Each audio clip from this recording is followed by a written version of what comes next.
I think I have a very unique experience. Growing up where I did, the surroundings I had, the music, the way it was around me, just the timing of the change of time, the open-mindedness, the freedom that was coming about.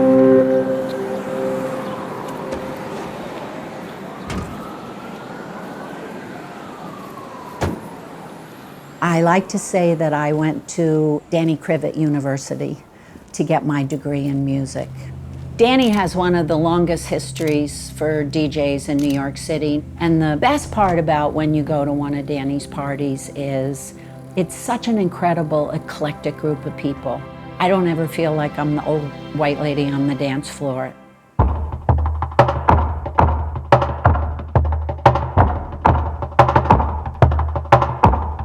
There's a level of comfort in him because you know Danny comes very seasoned and you're guaranteed, you can go to some DJs and some DJs run hot and cold.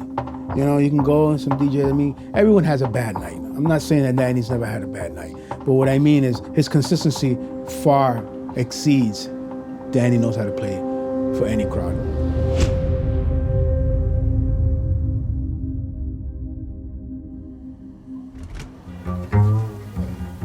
His father owned the Ninth Circle, and the Ninth Circle had every good act coming through there, especially small bands that were just coming up, as well as people who were well known who go there. I don't know, I learned a lot of things at the Ninth Circle. Before I even started playing there, I was learning about music and people working there, and really just understanding DJing in a wider perspective, from a step back of this is why something is working, or what crowds are kind of moving towards instead of this particular record or just one sound. I always get excited when I find those records that stick out, seem to be different and like something that will stay that way. I won't get tired of it.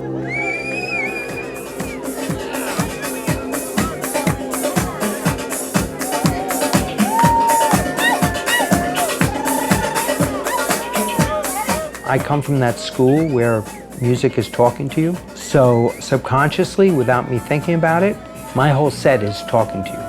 And the records are talking to each other. They're continuing a message.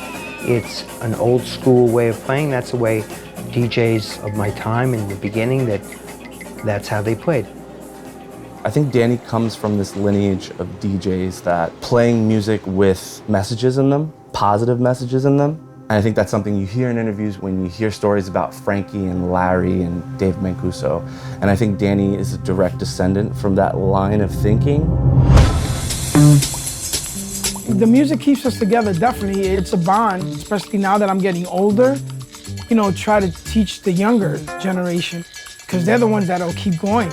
I guess his longevity, it's staying true to the art and very humble.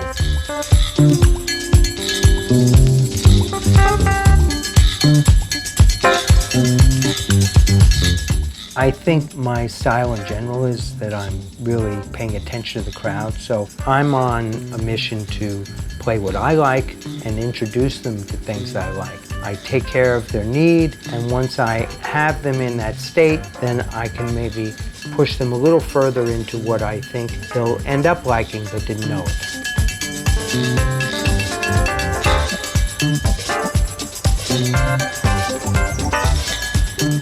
My life is I buy records and I study music, and I really enjoy that. I get obsessed with it. I'm a vinyl junkie, and I collect records, and I hang out with other people that think like that, and that's very enjoyable to me.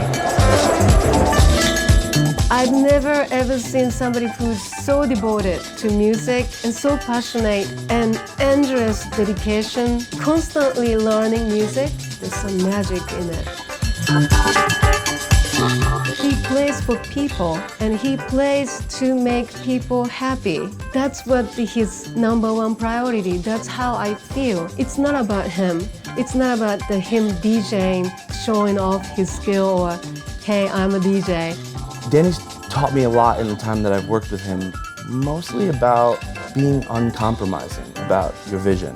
and being uncompromising about quality control. And he puts a lot of preparation into each set.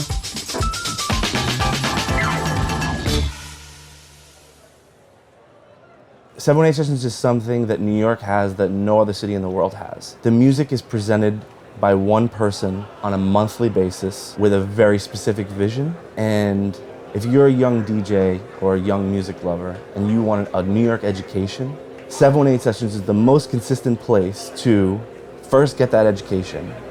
It's my New York residency all these years that I really care about and I cultivate it. It's not something I just go and DJ at. I do all the flyers and I get involved in all the behind the scene arrangements and things, and it's very much a part of me.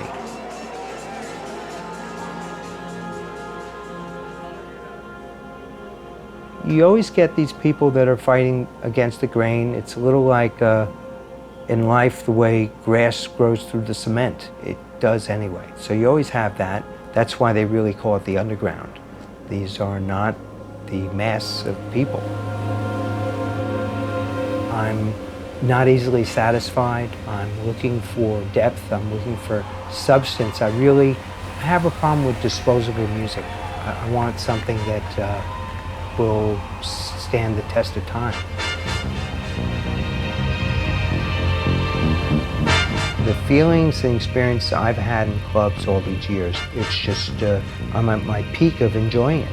Give me this energy now. After 5 decades, I'm not slowing down.